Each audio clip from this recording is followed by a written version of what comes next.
Good morning. I'd like to call this meeting to order. Welcome to the January 10th, 2024 Economic Development and Housing Subcommittee. I'd like to introduce our City Attorney, Ellen Van Ripper. Please explain the role of the public comment. Yes, good morning, Chair Robertson and members of the committee. Members of the public may speak for up to 2 minutes to comment on agenda items to be discussed. Comments must be related to the agenda item and the action being considered by the subcommittee. General comments that go beyond the scope of the agenda item must be made in the citizen comment session at the end of the agenda. The City Code requires speakers to present their comments in a respectful and courteous manner.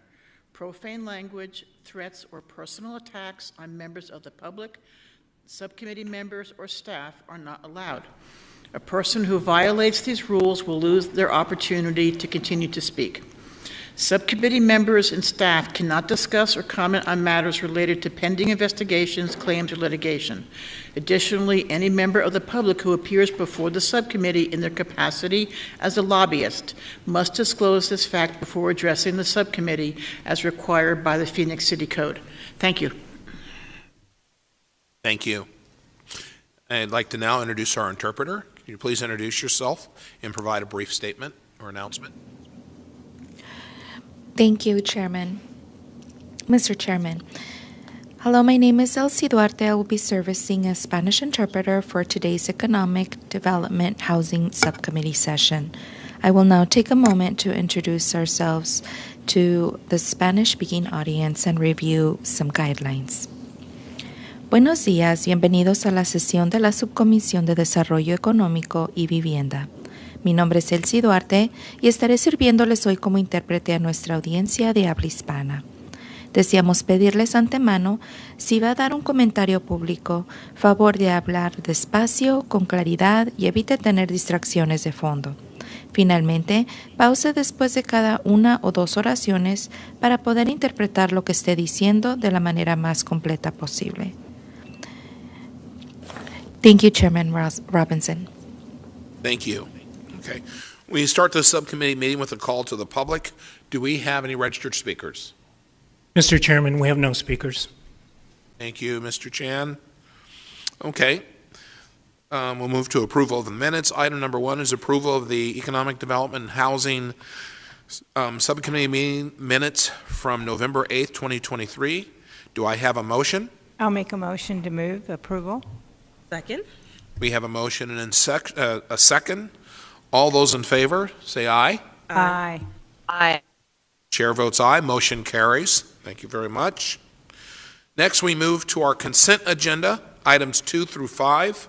Are there any questions for staff on any of these items?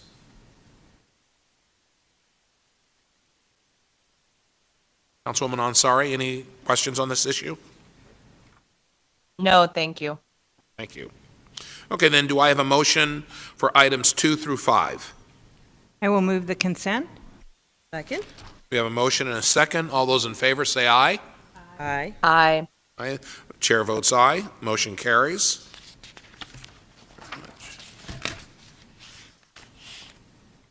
Items 6, 7, and 8 are for information only. And if no one minds, or first of all, do any of my colleagues have any questions on 6, 7, or 8? Okay. Hearing none, we'll move to the next item, but I'd like to take item 13 out of order. So we move to item 13 for discussion and possible action. Community and Economic Development Director Chris Mackey will provide the presentation.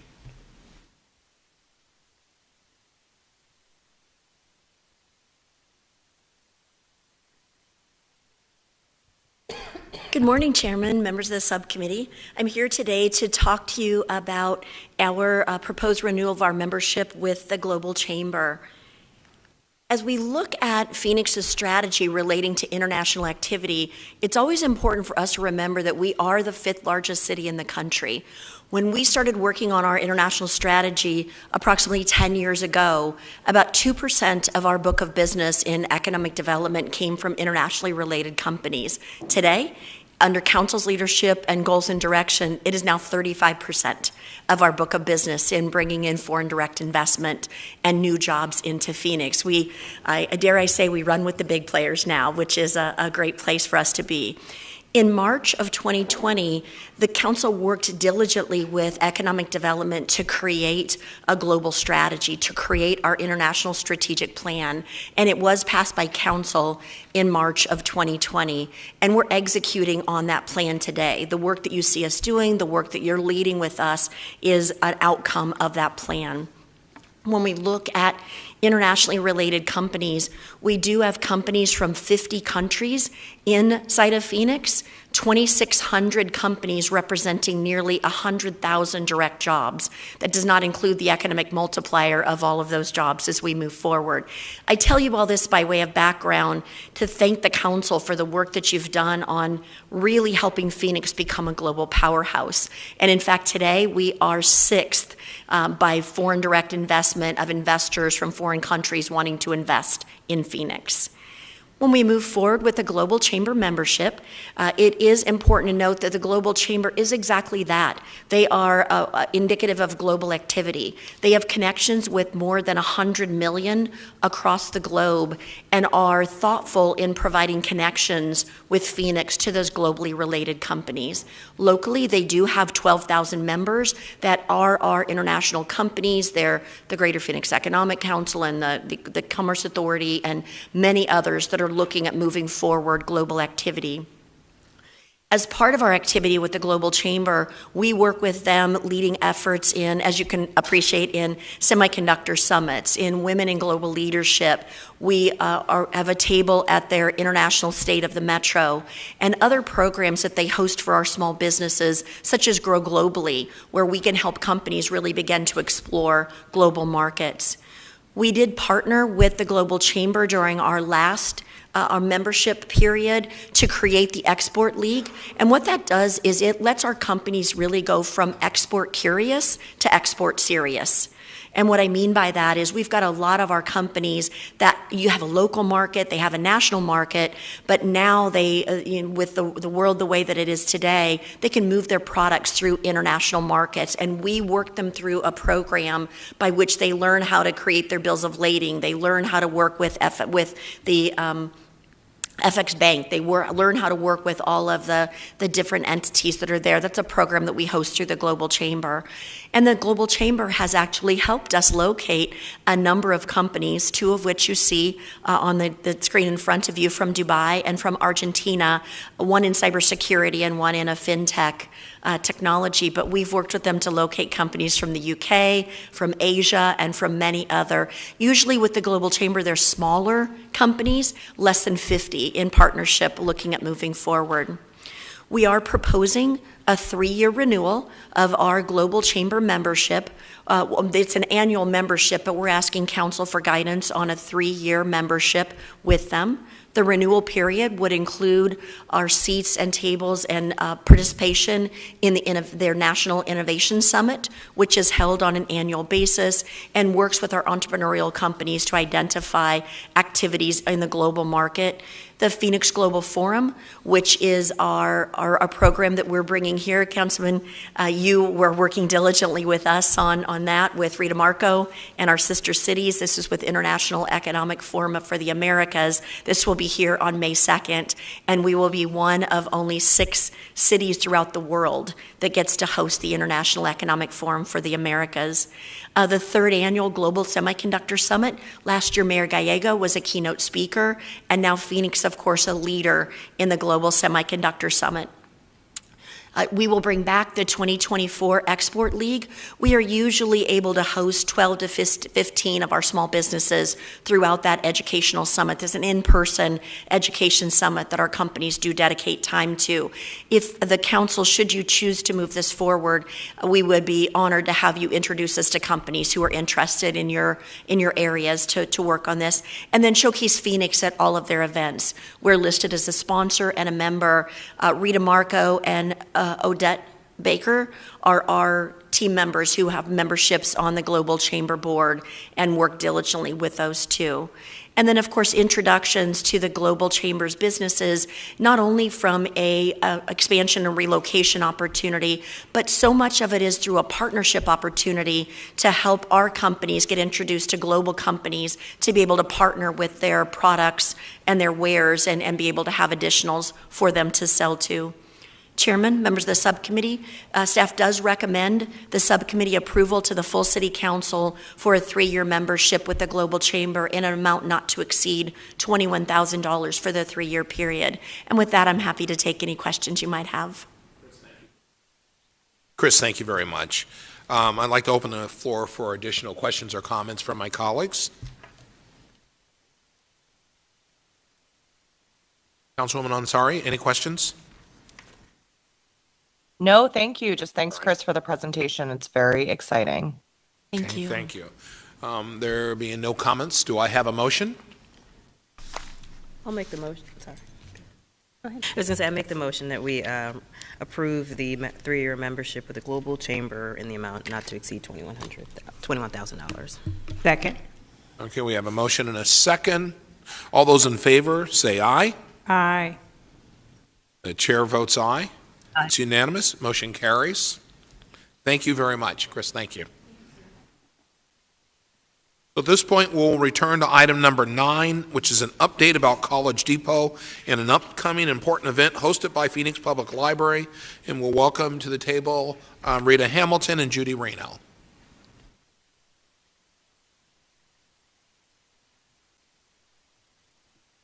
Good morning, Chairman Robinson and subcommittee members.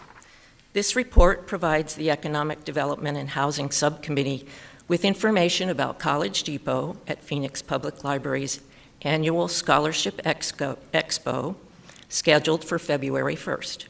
Judy Reno, Director of College Depot, will give you the presentation. Judy? Good morning, Chairman and members of the subcommittee. Thank you for the opportunity to provide an overview and update on College Depot at Phoenix Public Library. College Depot is a free, full-service education planning center located on the 2nd floor of the Burton Barr Central Library. We serve middle school students, high school students, college students, and adults take the next step in their post-secondary journey, whether that is a GED, a high school diploma, community college, a trade school, an apprenticeship, or going to a university.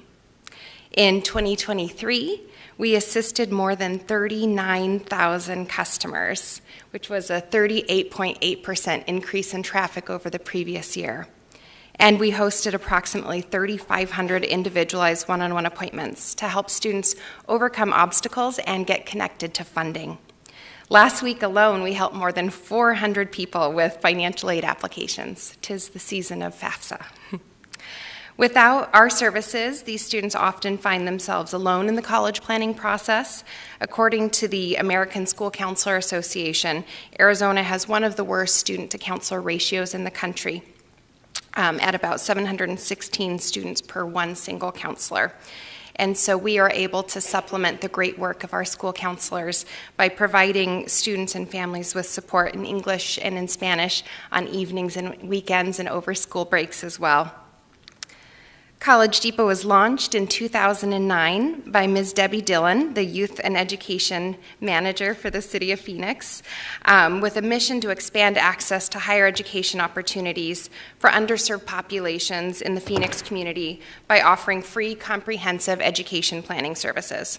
I've been blessed to serve as the College Depot Director for the past 15 years, and I'm still so thankful to have my dream job. The center has undergone 2 expansions over the past 15 years and is now more than 10,000 square feet, including an auditorium, a digital classroom, and a workshop room, and we're getting ready to expand our footprint once again.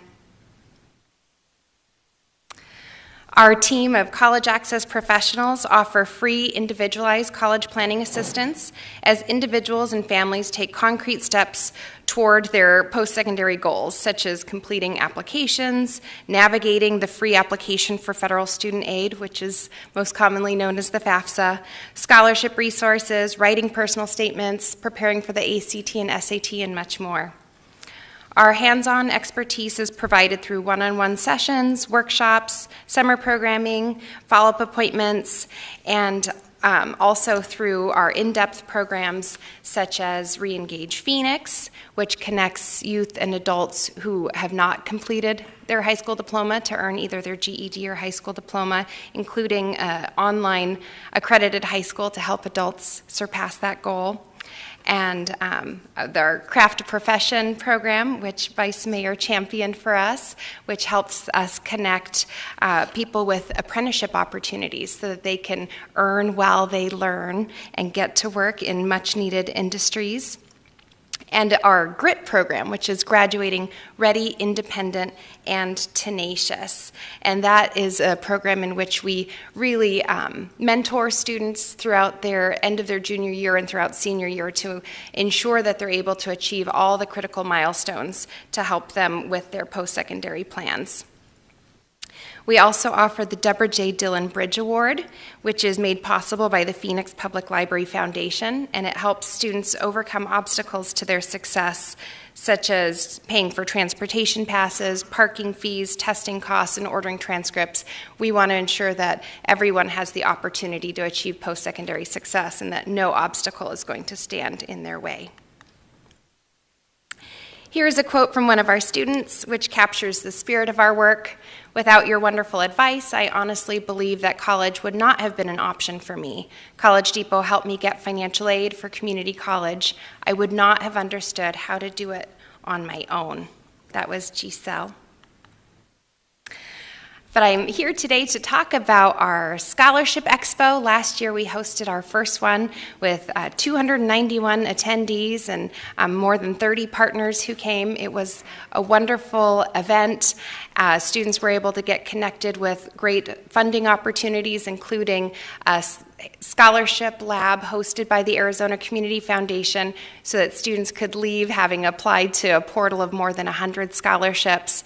We gave away books and help people sign up for library cards, and also thanks to the foundation we were able to give out raffle prizes and have a DJ, so it was a very fun event, and we are excited to bring this back on February 1st from 4:30 to 6:30 on the second floor of the Burton Bar Central Library. We have a wonderful panel presentation planned with our partners at the Arizona Community Foundation, the Flynn Foundation, and Earn to Learn, as well as a large group of partners who will be hosting information tables to connect with students and their families, and hosting that in-person scholarship lab to make sure students are able to leave with that action step completed. This concludes our presentation. Please let us know if you have any questions. Judy, thank you very much. Rita, thank you. Really appreciate it. Does anyone have any questions? Any of my colleagues have questions for comment? Go ahead. Well, I do want to thank you for everything you do. I think College Depot is a great program, and I know that you now offer more than just a pathway with college. You also look at other options, including apprenticeships into the trades, and there are so many other occupations out there that are afforded to people, and I'm glad we broaden it to include everything. I think it's important that we are inclusive, but this really is a terrific program, and I still can remember Debbie Dillon and everything she did, so this is a great tribute to see the success that it's become. Thank you, Mr. Chair.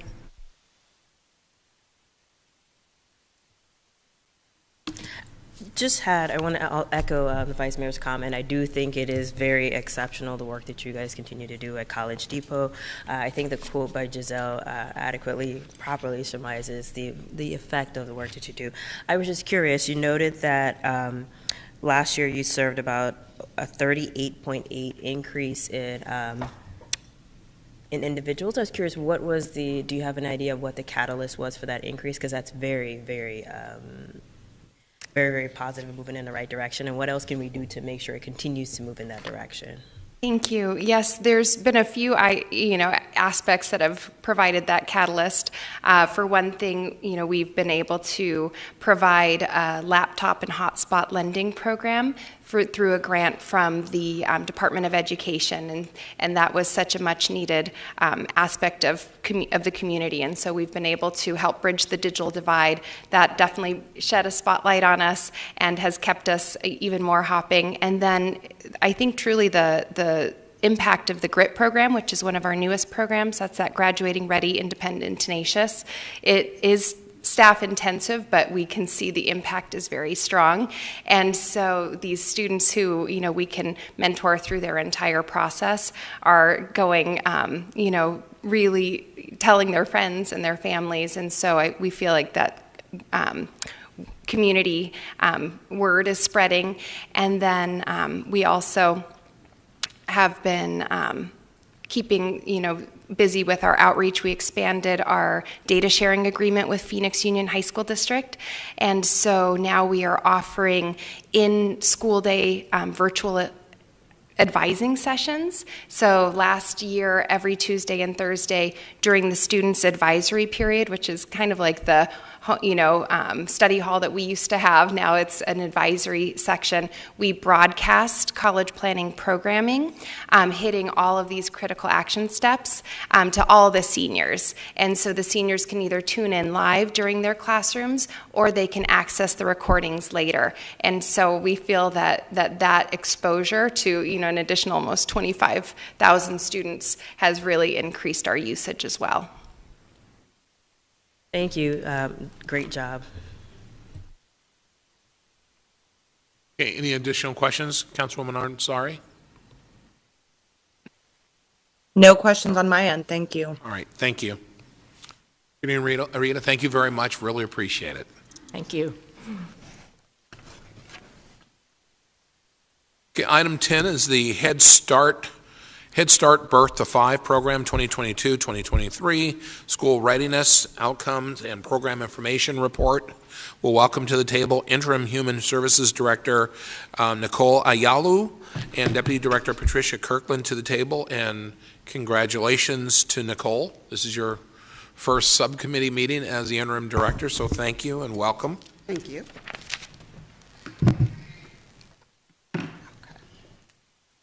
So thank you for having us this morning. Good morning, Chairman Robinson and members of the subcommittee.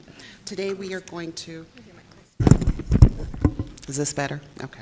Today we're going to discuss the Head Start reporting and the positive impacts that data has on educational and social services for children and families. As a reminder, the Economic Development and Housing Subcommittee serves as the governing body for the City of Phoenix Head Start Birth to 5 program.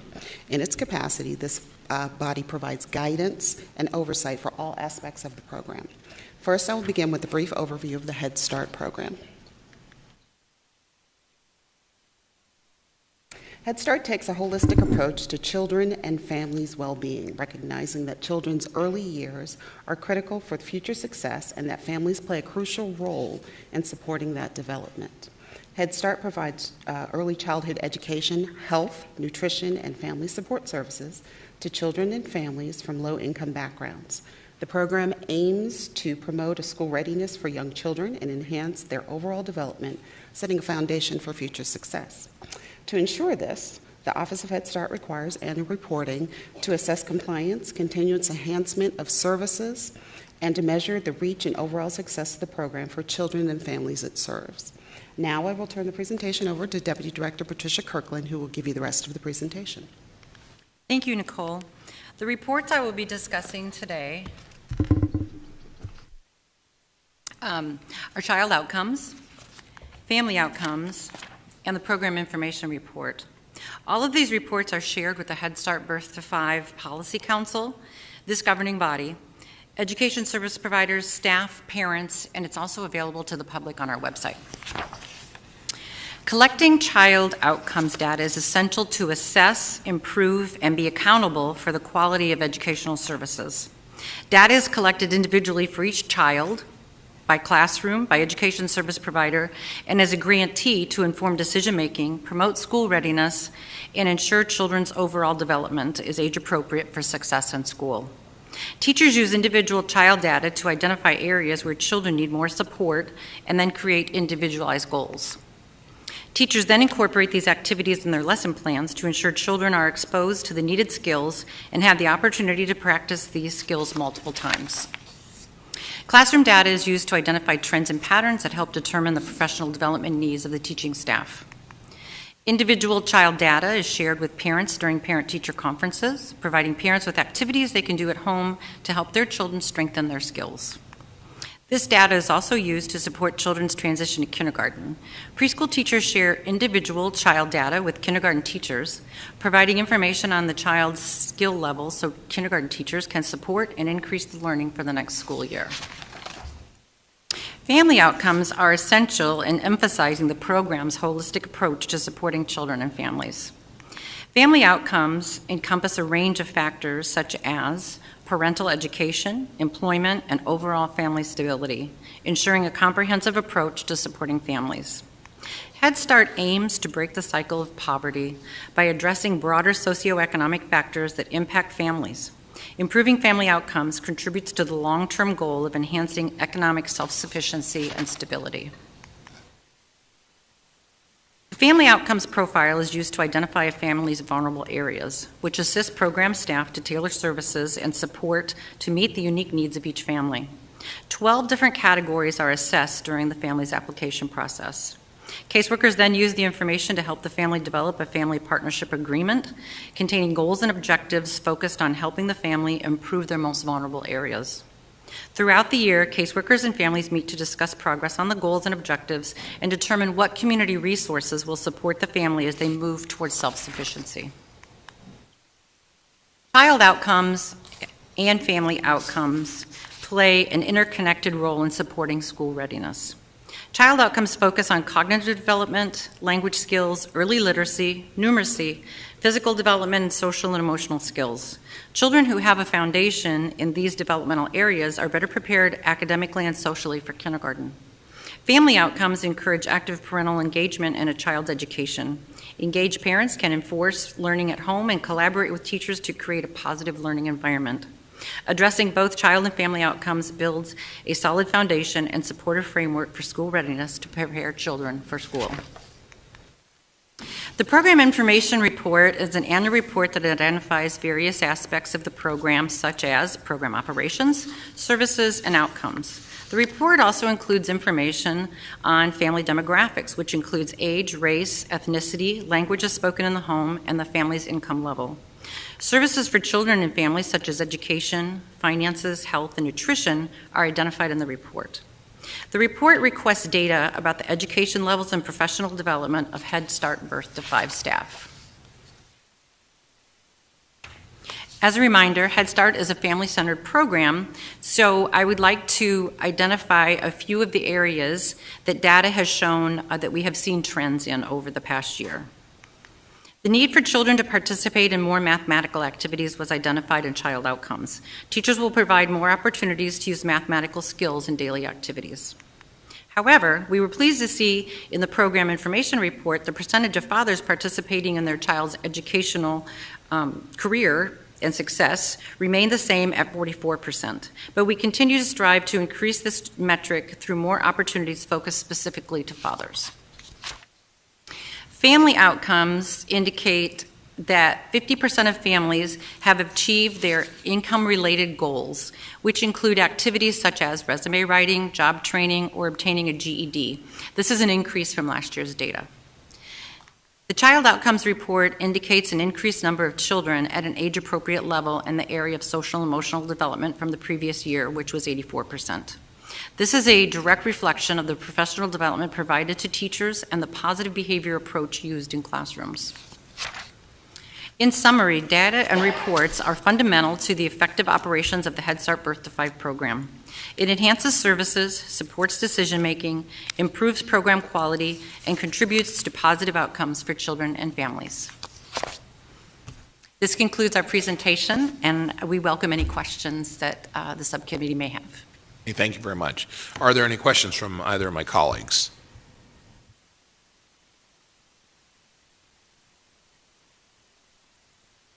And Councilwoman Ansari, I'm just double checking to make sure.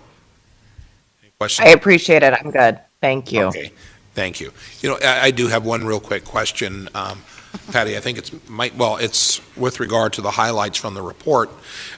The fatherhood involvement at 44%, where do we stand? Because obviously that's for us. Where do we stand with other programs? I mean, is there a way to compare us to what's happening, say, with some of the other programs? I hate saying other states, but I mean, I'm just more curious than anything else. Chairman Robinson, thank you for that question. And we do have a high number of fathers involved in our program due to our Man Cave initiative, which is very robust. And we engage fathers at all different levels in the programming. So we do have a higher number than other grantees within the state of Arizona. Okay. All right. Well, thank you very much. Really appreciate it. The work that you're doing is tremendously important, and really appreciate everything. So thank you.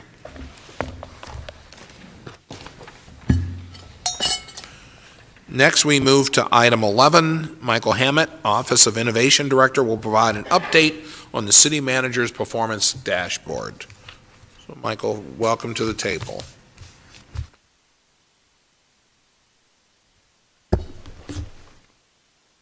Thank you, Chairman Robinson and members of the committee. The City of Phoenix is a recognized leader when it comes to data and the evidence in daily operations across the city. Since 2017, Phoenix has been working with What Works Cities, which is a global standard for well-managed, data-driven cities. And we were really proud to receive silver certification in 2019, and we advanced to gold certification in 2021.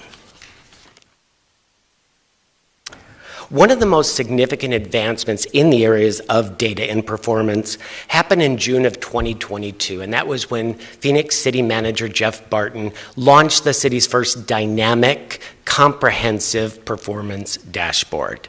And that took place in June of 2022, and the team included budget and research, management fellows, information technology services, and the Office of Innovation. And it's easy to find the dashboard. You just go to Phoenix.gov and click on Data Transparency, or you can visit phoenixopendata.com. And the city manager's goal from the beginning was to create a one-stop shop, easy to access for residents, city leaders, city staff, to really look at our performance toward established goals, and also to look at and kind of assess the overall health of the city. So that would be looking at where we're doing really well and areas where we also need to advance. 28 departments and functions are currently featured on the dashboard, and there are more than 130 key performance indicators across those areas of the city. And since the launch, we've been working with Google Analytics to assess where traffic is coming from, how much traffic, and right now we're showing in the last 18 months we've had more than 16,000 unique visitors, and they've accessed more than 49,000 pages. So we see traction, we see enhancement across the way as people become more aware of the dashboard. And the dashboard is organized into 6 strategic areas and sort of buckets within the city where departments and functions all have commonalities. So the first one we'll look at right here is public safety, and within that is fire, police, and municipal court. And you'll see just a sample from each of some of their metrics. This is just to give you an example. And one example would be fire response times and 911 calls answered within 15 minutes. Those are 2 examples from public safety. The next would be transportation and infrastructure. And we've got aviation, Phoenix Sky Harbor International Airport, public transit, street transportation, and water services. And again, a couple of examples of metrics. So we've got on-time performance for public transit with buses, and also water service calls answered within 2 minutes. Neighborhoods and livability. This would be housing, human services, neighborhood services, and public works. And metrics in these areas include established progress toward established goals, citywide solid waste diversion rates, and graffiti removal response. So that would be from notification to action being taken by neighborhood services.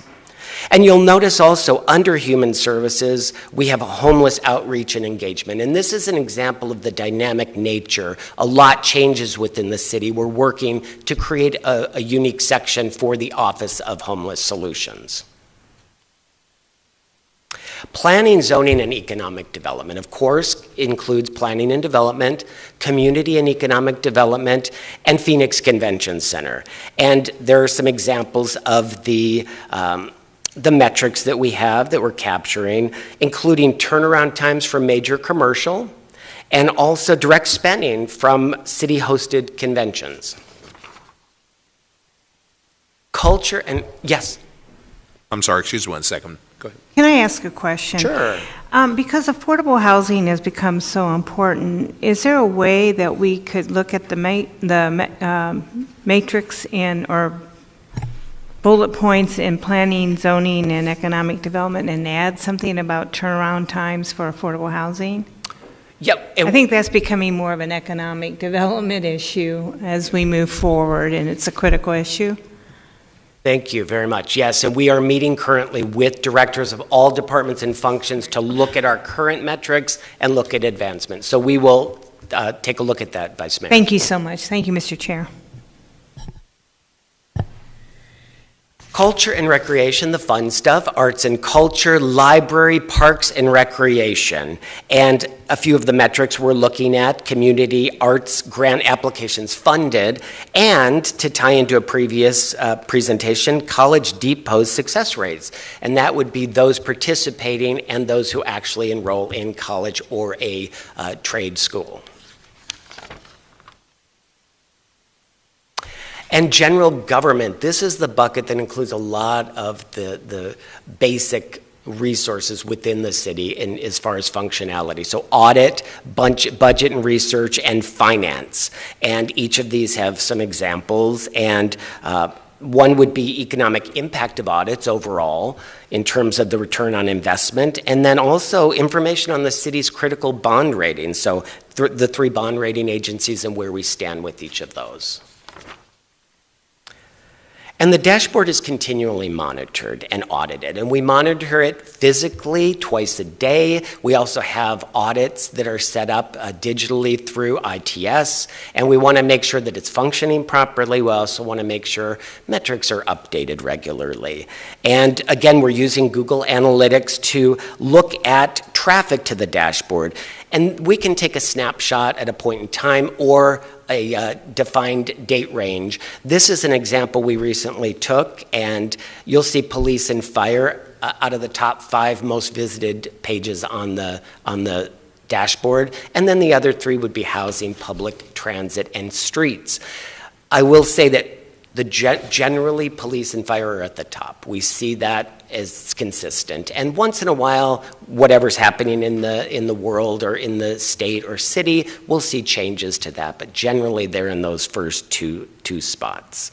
And across the U.S., you'll see the top 10 areas, states where folks are coming to our dashboard. This is again a snapshot, our most recent. Arizona would represent 70% of that traffic. And then regularly we see California and Texas, and then over in DC in the Virginia area, we see eyes on the city of Phoenix. And when Phoenix is in the news, such as the recent World Series, we'll also see spikes in traffic, and we'll see folks visiting different parts of the website. Marketing and recognition has been really important from the very beginning. We've taken the time to mentor other cities when they ask. We all help each other, and we had Baton Rouge reach out to us, one of the council members, and through Human Services, an actual visit, and we followed up with follow-up meetings to help them advance in their dashboard efforts. They're also a What Works Cities certified city like Phoenix, so we like to share best practices. We also, the dashboard was honored as a finalist in the IDC Smart Cities North America Awards in June of last year. So that was a big accolade to kind of show that we're running in the right direction. And we got a lot of feedback after that from the cities also visiting. And one significant moment was with City Manager Barton and the dashboard being featured as a Spark News event through Bloomberg Philanthropies. It reached city halls around the world, and it was the gift that kept on giving in terms of leading folks to the dashboard.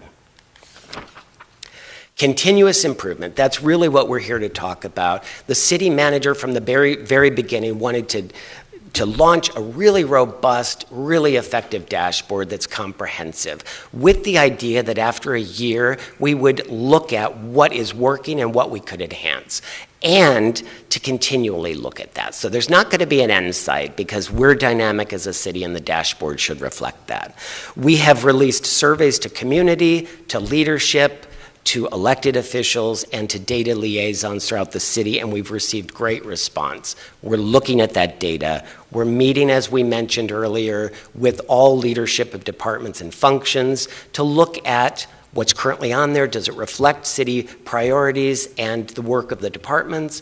And can we add anything and enhance that? And community's given us some good ideas as well, so we're excited about that.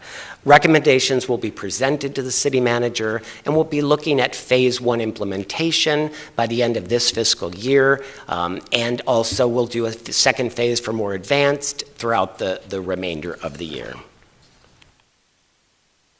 And again, the vision was that the dashboard provide an easy-to-access view of the city's health and continuous evaluations and enhancements. It's easy to find, Phoenix.gov. Just click on Data and Transparency, or visit phoenixopendata.com. And that is the end. I appreciate being here. Michael, thank you very much. Before I check with my colleagues for any questions, I'd like to get a clarification. Can you go back to slide number 4?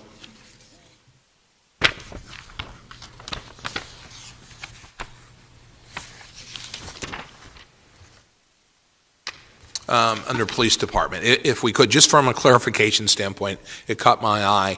911 calls answered within 15 minutes. Yes. I still think that's kind of high. I mean, do you know what the parameters are for the police department or the fire department answering 911 calls?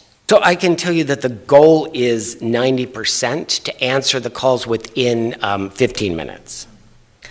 That's answer. Well, I'm sorry. To respond. I'm sorry. To respond. Yes. That's where I was mixed up. And it's answering the calls is one thing. Responding to the calls is another thing. The way it's worded, 911 calls answered within 15 minutes. We answer them a lot sooner than that. We're talking about responding to the calls within 15 minutes. And correct? Thank you for that clarification. Yes, and right now, yes, we're at 73.3% at the goal of 90%. Okay. So thank you. This will be a clarification for our enhancement. Thank you. Okay. Actually, I do think. Go ahead. Oh, sorry. I happened to be checking it out beforehand, and one of the questions that I have was specifically on the 911 call answer, but it's actually 15 seconds is what the what the dashboard says, just out of clarification. But the question... Oh, thank you, yes. You're welcome. The question I had was, it's the 73.3% as of September 30th, 2023. How often are these updates made to the different department metrics? That's a great question. We update the dashboard monthly, and there are lag times in terms of gathering data. So some information, you'll see it on the info tab that will talk about the delivery of the actual time and metrics. I want to ask this the right way. Can you give me some insight as to what accounts for the lag time in getting the data? make That the can be, updates? yeah, that can be sometimes the processing within the city department, and it can also be a third party where we're relying on data, such as from another organization that collects that data for us. Thank you. That is it. Thank you, Mr. Chair. Again, thank you for your comments. I'm glad to hear that you keep going back to the departments for updates and looking at different metrics. I do think affordable housing is important, and so I'm glad to see that you're willing to chat with planning and development about that. The other question, too, is transportation, street transportation. I saw that the metric has to do with lights, and that's great, but I get a lot of calls on just the roads themselves, the disrepair they're in, the maintenance of the streets and the landscaping. Is there a way that perhaps I could look at some matrix for those? I mean, the number of calls we get for potholes, things like that. I know these are small problems, but trust me, when we get a call, it's a big problem to that resident. So is there something that you maybe could chat with streets about that? That would be great, Vice Mayor. And there's also, we're looking now, and some of this was community feedback, to link back to other resources on websites to look at reports. And Streets has the maintenance dashboard, which would be a good link to this as well.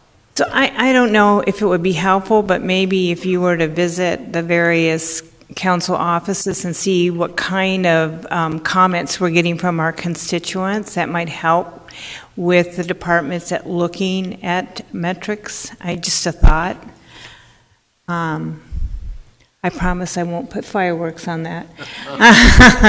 but I do think that might help, so that, and I'm sure, I mean, I know all the various council offices contact the departments about the concerns they're hearing, but I think that would be helpful if perhaps you spent a few minutes with with each office on that, each district office. So, just Thank a you, thought. Chairman, Vice Mayor. More work for you. We want this to be robust, and this will be ongoing, and all of this will be important. Yeah, and I do find this absolutely helpful. So thank you so much. This is great work. Thank you, Mr. Chair. If there aren't any other questions, Michael, thank you very much. Thank really you. Appreciate all the hard work you're putting into it and the work that you will be putting into it. So we're looking forward to the next presentation you have to this committee, but even more so with how you're really putting the city forward, and we appreciate it. Thank you. Thank you, Chairman. So next we will welcome to the table Spencer Self, Yvette Roeder, and Lisa Huggins from Neighborhood Services to provide a presentation.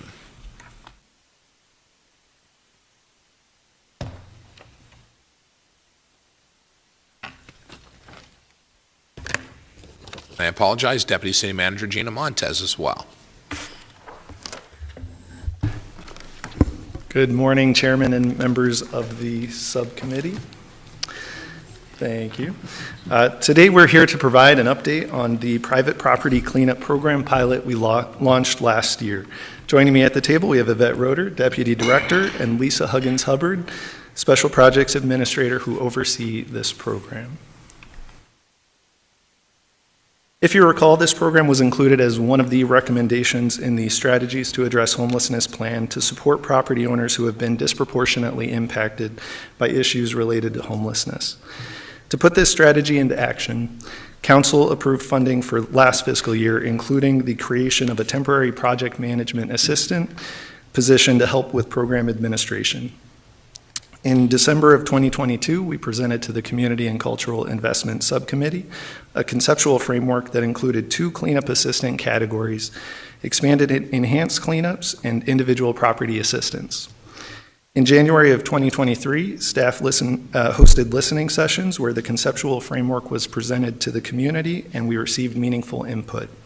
Specifically, the members of the Madison Pioneer Coalition and Hatcher Urban Business Alliance suggested that instead of just additional street cleanups, the new program should focus on additional biohazard waste cleanups in areas where such waste often accumulates. In March of 2023, we integrated those suggestions into the program framework, which we then presented to City Council and was approved. And in April of 2023, we implemented the private property cleanup program pilot. I will now hand the presentation over to Yvette to provide more detail on the program implementation. Thank you very much, Spencer. Good morning, Chairman Robinson, and members of the subcommittee. So the private property cleanup program pilot framework, say that 5 times fast. It has 2 categories of cleanup assistance.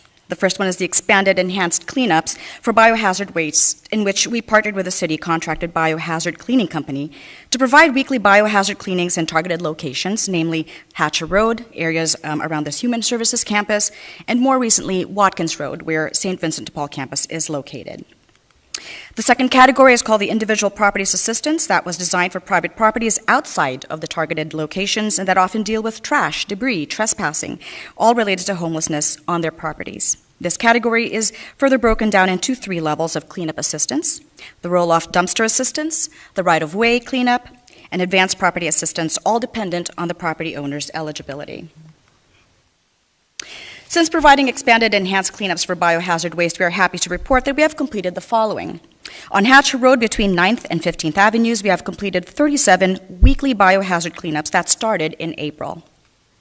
Now, around the Human Services campus between 8th and 13th Avenues and between Jefferson and Jackson Streets, we have completed 20 additional biohazard cleanups since August in coordination with the Office of Homeless Solutions, Street Transportation, and police departments.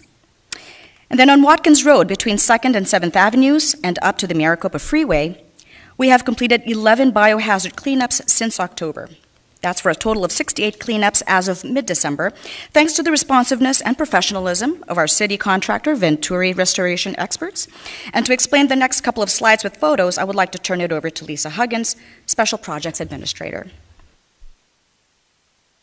Thank you, Yvette. Good morning, Chairman Robinson and members of the subcommittee. As part of the enhanced cleanup, our team began weekly biohazard and waste cleanups along Hatcher Road from 9th to 15th Avenues in April of 2023, disposing of any biohazard waste found from the edge of the curb to the front of the businesses. We worked closely with the ongoing street cleanings that were being completed by Street Transportation Department as well as outreach by the Office of Homeless Solutions. The cleanups include the contractor power washing the sides of buildings, sidewalks, and dumpster enclosures, removing human waste and drug paraphernalia, as well as applying deodorizer to help with any foul odors that emanate from the right-of-ways. The city's biohazard disposal contractor, Venturi Restoration Experts, have worked very closely with the businesses in this area so that each week the areas in front of their businesses are cleaned, creating a safe and inviting environment for the customers as well as their employees. In August, our team began layering in weekly biohazard removal around the Human Service campus, removing biohazard waste found on the right-of-ways and along the exterior of properties. These additional cleanings are in coordination with the work of Street Transportation Department and outreach conducted by the Office of Homeless Solutions. I think the photos that you just saw do not need any detailed description for what they are, but it is obvious that the biohazard waste is present on the edge of these private properties. And as you can imagine, this scenario is a health hazard to the employees and customers of the businesses in the area. These photos show our contractor in action power washing not just the sidewalks, but fences and walls to remove bodily fluids and drug paraphernalia such as needles and burnt foil to achieve a safer environment. In October, our team added the area around Watkins Road to our list of focus locations to clean. This is the area near the St. Vincent de Paul campus. Businesses had expressed that they were experiencing a negative impact from the growing encampments along Watkins Road from 4th to 7th Avenues and toward the Maricopa Freeway off of 6th Avenue. As you can see in this photo, all kinds of debris and trash have piled up near the freeway. In this scenario, we worked to create a proactive collaboration with St. Vincent de Paul, Neighborhood Services, Office of Homeless Solutions, Police, and ADOT to conduct monthly cleanups of the area. NSD, through the private property cleanup pilot, provides roll-off dumpsters towards the cleanup efforts. OHS and St. Vincent de Paul lead with services prior to the cleanup and on the day of cleanup, as well as St. Vincent de Paul provides the cleanup crews for the effort.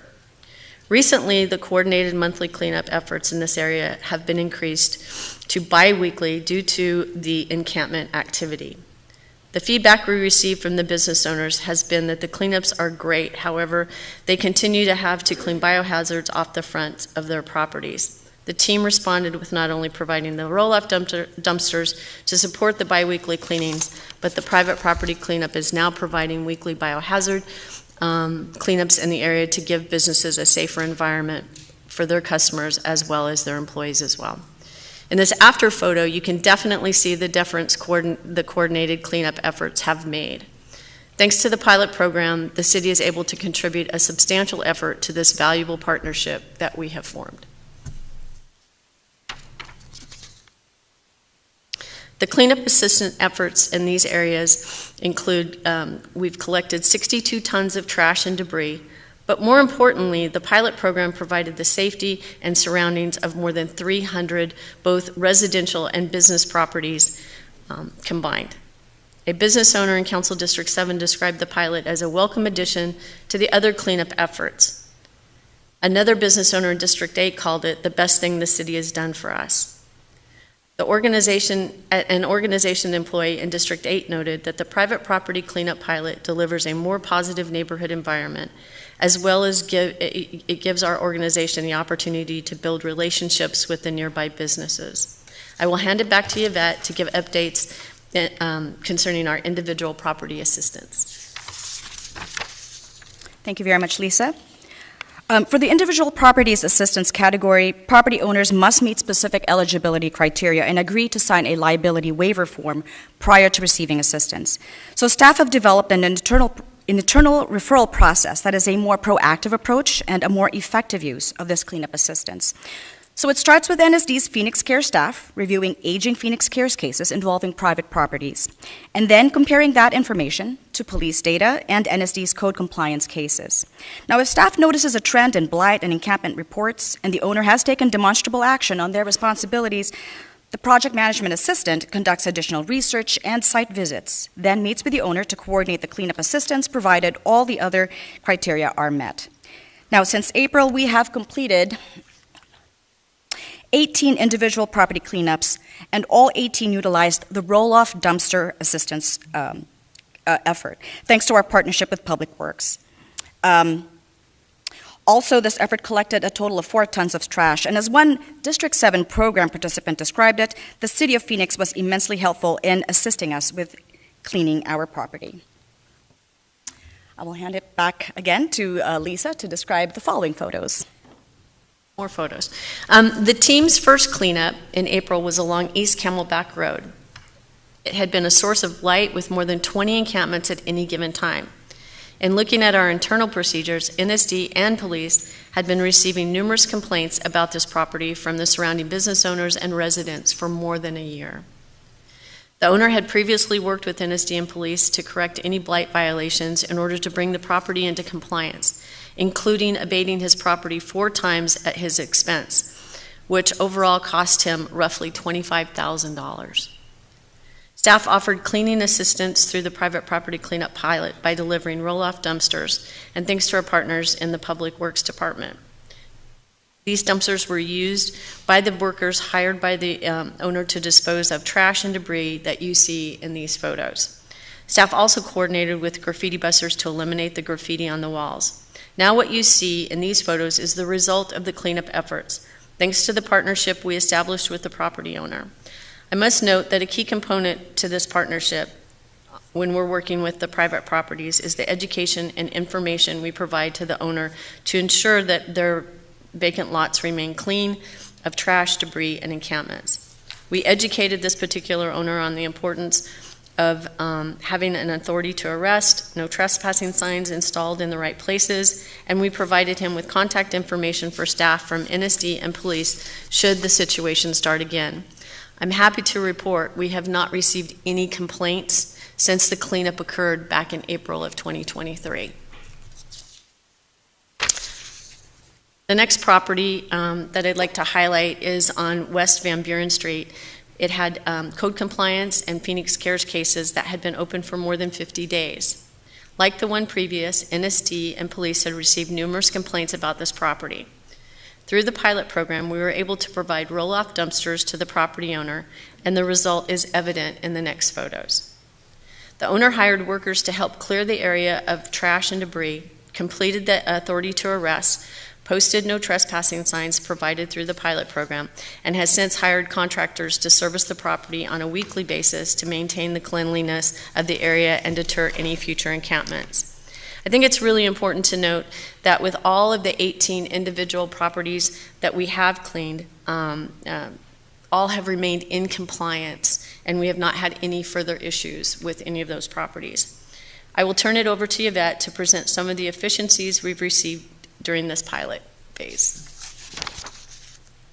Thank you. So as you can see from what Lisa shared, the program is delivering the support responsible private property owners need, in part thanks to the flexibility afforded to the program by the City Council. So for example, that flexibility has been leveraged to use a portion of the program's first-year budget to purchase and refurbish Public Works roll-off dumpsters. Another example is provide no trespassing signs in English and Spanish, with all the required language needed to warn would-be trespassers and to allow for police to take the necessary actions against unauthorized individuals on the properties addressed by the program if needed. And then thirdly, support the understaffed gated alley program with a portion of the project management assistance time, as we discussed in a presentation to this subcommittee in November.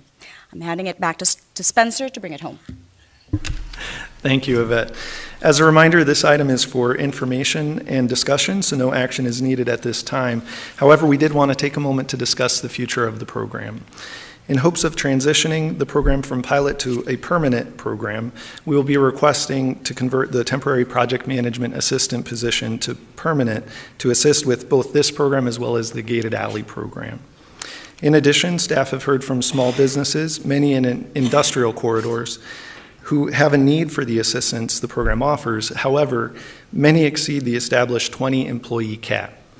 In support of our local small businesses, staff is considering expanding to a maximum of 40 or fewer employees. And finally, we are reviewing the budget for the program to ensure ongoing capacity to make it a permanent program. Any increases or decreases in the budget will be worked through in this year's budget planning process, which kicks off over the next few months. And that concludes our formal presentation, and we would be happy to answer any questions you may have. Okay, thank you very much. And checking for questions, I see Vice Mayor Stark has a question. Yeah, thank you. For future considerations, I think we need to look at our temporary fencing in our zoning ordinance. Now, I will tell you there was a time that it was very controversial in having temporary fencing, but I think what you've done here is impressive. And my fear is if we don't fence them in, that the problem may reoccur, though it looks like you've got some great success here. So I think maybe one of the future considerations is that we sit down with the planning department and talk about relaxing our restrictions in the zoning ordinance. I don't want to say restrictions, but requirements in the zoning ordinance. I realize that temporary fencing is not the most attractive, but it's still probably more attractive than what some of these lots look like. And I also recognize that a property owner, until they're ready to develop, probably do not want to invest in wrought iron or a block wall, and so temporary fencing makes some sense. So I would add that as a bullet point, just as a suggestion that you work with the planning department to look at that as a possible text amendment to be amended to relax, maybe give some additional time. But this is just a remarkable program, and thank you all for the work you've done on it. Thank you, Mr. Chair. Thank you, Chair. I agree, great work. Very positive to see the change that have been made in those areas. I just had a general question. Have we seen any, after the improvements have been made or the cleanup has been conducted in the designated areas, have we seen any increase in complaints other neighborhoods? Are they moving? I just want to make sure we understand, is this activity being moved from one lot to another, or is it really, are we rectifying the issue? Chairman and Councilwoman Hodge-Washington, that's a great question. Certainly, we do not view this program as a long-term solution. It is, in some respects, a Band-Aid, an immediate response to an immediate need, while the Office of Homeless Solutions and the city at large and all of you work on long-term solutions to the issues around homelessness. I would say two things. So for the individual private property cleanup program, we do think that it's largely effective at addressing the issue for that location and area. And the reason that I say that is often when you look at the impacts of folks who are congregating in one area who may be experiencing homelessness, a lot of the activity that you see is tied to that one location, right? So sometimes we refer to that as the honeypot, right? What is the thing that brings people into this area? And a lot of times it's because of that location where they can be. So addressing that issue on that individual property can help also address the larger issue in the immediate area, at least, in that those folks are no longer there. What I'm saying there is not that we're again, solving the issue by any means. It does exist somewhere. However, it's not necessarily impacting those who are in the immediate area around where that individual property is. In terms of the cleanups that are happening in the enhanced cleanup areas, so around the Human Services campus, that obviously is a much larger conversation. There's many more things that have gone into addressing that. And I believe the Office of Homeless Solutions has recently presented some information on the statistics around that program and the number of folks who have entered into long-term support for that or resulting from those cleanups. So those are a little bit different in terms of the scale as well as the long-term impacts for the community. Thank you, that does clarify. And I just had one skipping back question on the Watkins Road cleanup. We said it was originally monthly and we increased it to bi-weekly. And is it simply just because the activity continues to grow in the area, or is there anything else we should be aware of? Sure. So I think that what I've experienced, and I'll defer to Lisa to maybe share some specific, what she has noticed. But I would say that what we've experienced around Watkins has not been consistent for as long of a time period as, say, the Human Services campus or even the area up around Hatcher Road. And so I do think that to some degree that's responding to the need that we saw that evolved related to it, but so I wouldn't necessarily say it continues to grow. More of it ebbs and flows, probably because of a wide variety of factors. But I'll defer to Lisa if there's anything she'd like to add. No, I would agree. I think what it was, and having the flexibility of this pilot allowed us to be able to respond, quickly. We heard from the businesses. We worked with the nonprofit in the area, and it just allowed us to quickly respond after doing it on a monthly basis. We saw that we needed to step it up a little bit more, and which we have, and we'll just continue to reevaluate as time goes on and hopefully be able to step it back down. But it was in direct response to what we were hearing from the area businesses, and there are some residents that are in that area as well. That we work very closely with. So it was in response and having the flexibility from this program. Thank you. And then my last question is, many of the examples that were offered today included business or more commercial type ownership. And my understanding of the project is it's also available to individuals, and I didn't know if there was any individual case that you wanted to highlight or any feedback that might be specific to the individual property owners, or is it kind of similar feedback? That's a great question, and once again, I'll defer to Lisa for any anecdotes of those 18 that were more residential. Yes, we've had a couple that have been on the residential side, and again, I've been with the city for 29 years, and having a program like this that is so flexible that allows us to be able to help very quickly that private property owner, whether it be residential or commercial, we continue to see the same success. And I would just say from a residential side, the individuals that we've been able to assist, I think they've been just as excited about the program because they feel a sense of partnership or a sense of relief that they're not in this by themselves and that they are getting a hand up from the city, even though it may just be a dumpster.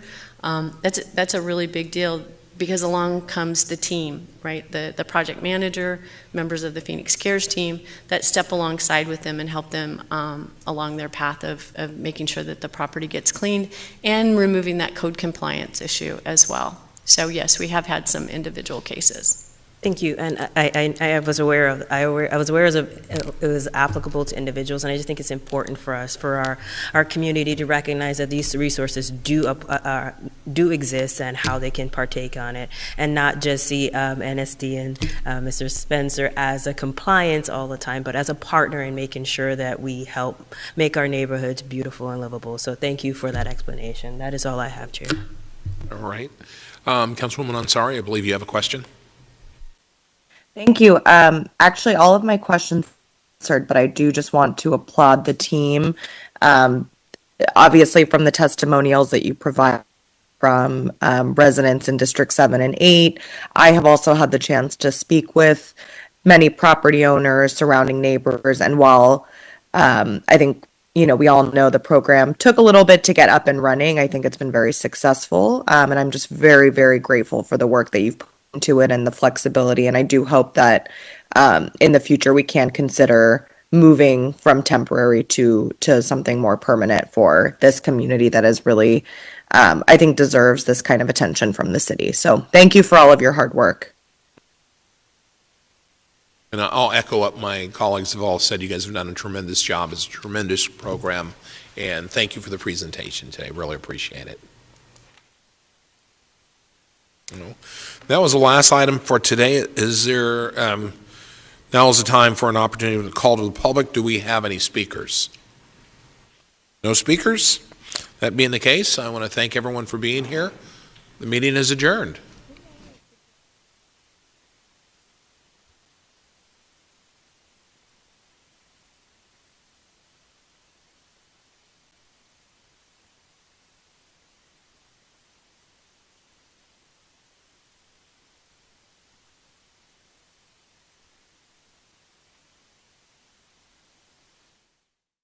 Parents, they are leaders, they truly are our community's heroes. I learned so much from Christine, Mrs. Ramirez, and I was with her, and look forward to maintaining that relationship and continuing to learn from her. I've participated with Partner for a Principal for about the last 6 years. I have had the pleasure of meeting some incredible principals, really walking